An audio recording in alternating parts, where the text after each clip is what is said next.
Mm. What's going on, everybody? Welcome back to Draft Yoda, where we are data driven and prospect focused. As always, I am Draft Yoda himself, Bill Workman. I'm your favorite draft nerd's favorite draft nerd, and today we're talking about one of the most interesting quarterback conversations we're going to have in football this season for college football. It is Ohio State quarterback Julian Sayin. Sayin's currently carrying a 9.14 in my ratings, and that puts him as my number 20 overall prospect and my QB number 6 going into the season. Some people are going to look at my ranking and meaning think I've got him too low. After all, we're talking about a quarterback who finished fourth, I want to say, in the Heisman Trophy rating. Heisman Trophy vote last year. He led college football in completion percentage, threw for over 3,600 yards and 32 touchdowns, while leading Ohio State through a perfect regular season. You're going to ask, why isn't he higher? And for me, the answer is simple. The players ahead of him possess more physical upside, and I question how much the production is because of the players he has in that wide receiver room, which, let's face it, it's a better wide receiver room than some NFL teams have currently. But if we're talking about who plays the quarterback position the cleanest, Julian Sayin belongs on the list and in the conversation. By the end of the season, we may be talking about him as one of the safest quarterback prospects in this draft. But he's had this hype around him since coming out of Carlsbad High School in California. He was one of the most decorated quarterback recruits in the country. 5-star prospect, elite 11 MVP, consensus number 1 quarterback in the 2024 recruiting class. I'm fairly certain every major recruiting service had him near the top of their rankings. And when you watch the high school film, it's easy to understand why. He's accurate, he anticipates, and he has good decision making for a high school level quarterback. He originally signed with Alabama, but when Saban retired, he took a shift and went to Ohio State instead. And for him, that was the perfect move at the time. He got a year to learn, a year to develop, a year to sit behind a veteran quarterback. And once he got his opportunity, he played well. I mean, let's be real. 12 wins, perfect regular season, over 3,600 passing yards, 8 interceptions. And I think he had like a 77% completion percentage. That's good football from anybody. But the stats will tell you that's good football. My question becomes, how many of those catches were his throw, and how many of those catches were because the wide receivers around him were great? But let's get into what I love first. The release. Everything starts with the release for a quarterback. The ball comes out quick. The motion is compact. There's not a lot of wasted movement in his throw. And because it's so quick, defenders don't have a lot of time to react to it. I know it sounds simple, but it's one of the reasons that elite quarterbacks survive at the next level is those quick passes. Next thing I love about him is his accuracy. He's great at putting the ball in a spot for his receivers to catch. He's not just completing passes. He's placing the passes where they need to be. And there is a difference in that. The receivers don't have to adjust as much. They didn't have to adjust as much later in the season as they did early in the season. Let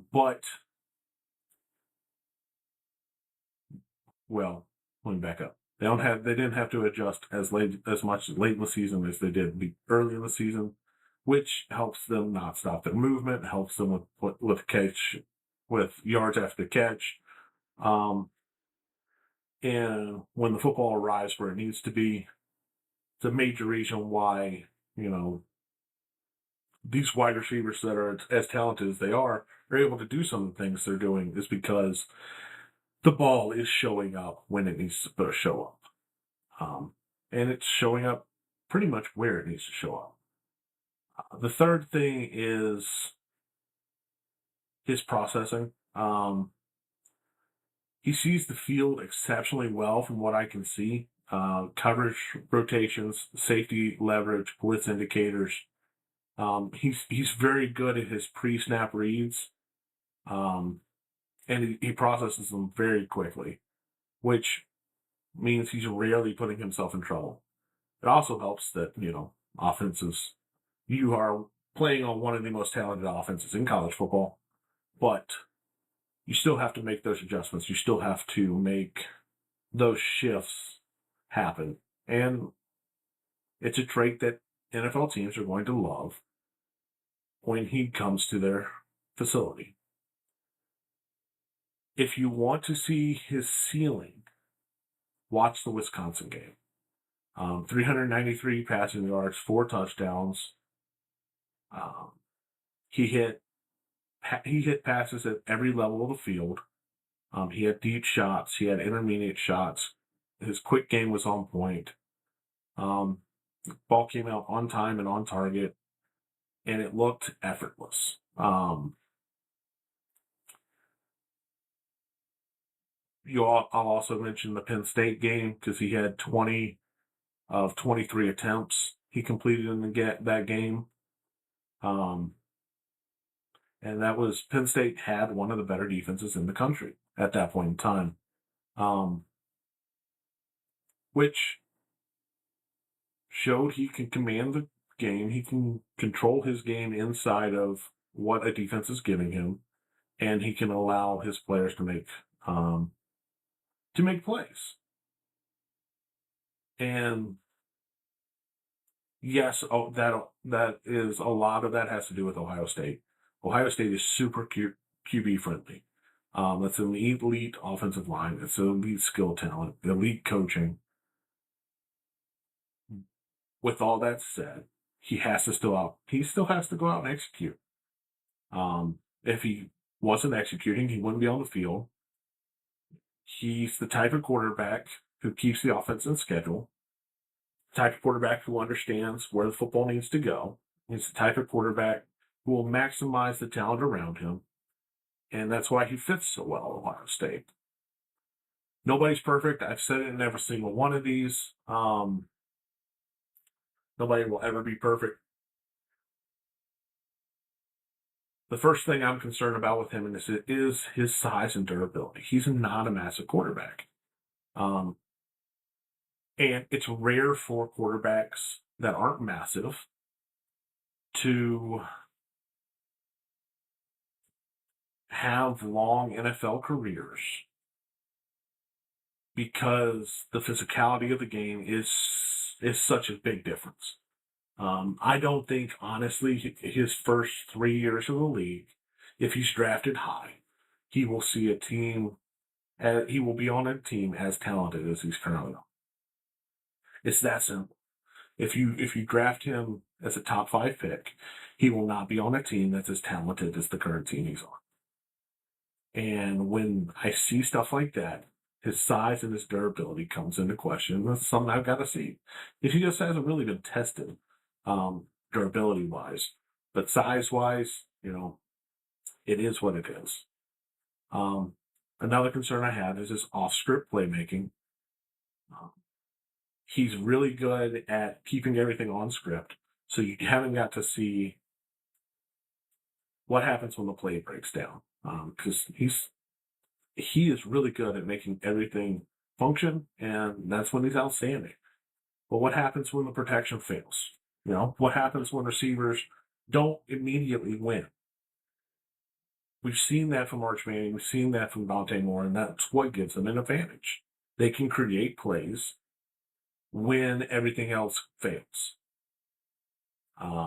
Julian Sayin, for me, for him to climb higher, I need to see him prove that he can consistently do that. The third issue I have with him is I have a concern with him handling disguise in the coverage. The Indiana game in particular showed us that when a defense rotates late and changes the picture after the snap, Sayin is sped up a little bit. And that's not unusual for a young quarterback, but it's a step in his development.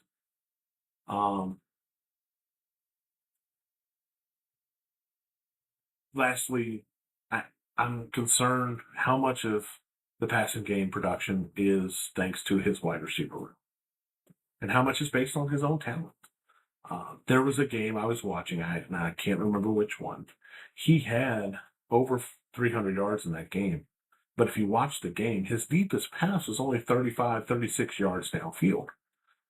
Because wide receivers, and that's nothing against him. He was getting it to his wide receivers and they were making plays. But when I'm seeing you not have the arm strength to really drive the ball down the field, or maybe not, and maybe it's not a lack of arm strength, maybe it's just you don't have to do it. How much of your game is because of the wide receivers you're playing with? That's where that's a question, an underlying question I'm going to have for him. It's nothing he can prove this season because he still has the wide receiver room with truly some of the most talented kids in the world. It's something he's going to have to prove when he goes pro. But what makes Julian Sayin fascinating is how clean of an evaluation he already is.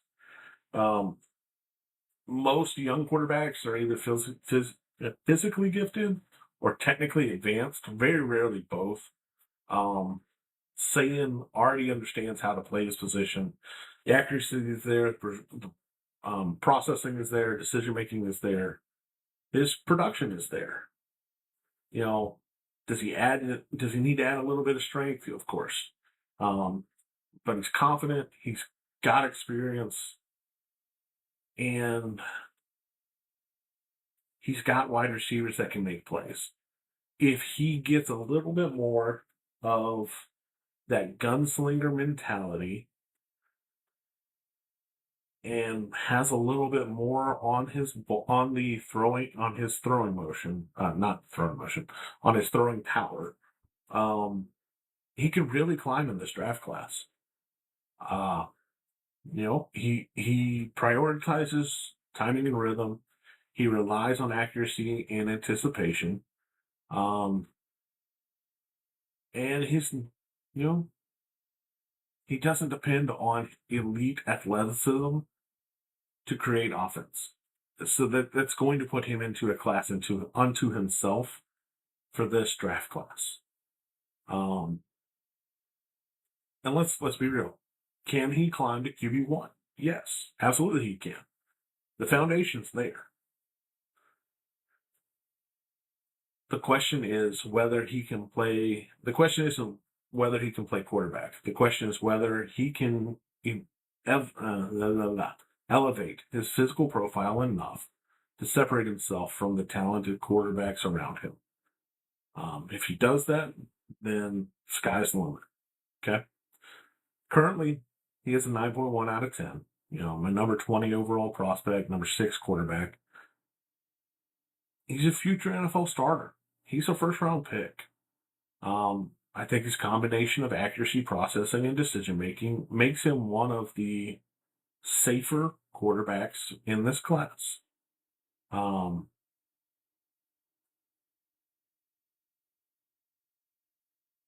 that's just my board, Do you think Julian Sayin is being underrated here? Can he climb into the QB1 conversation?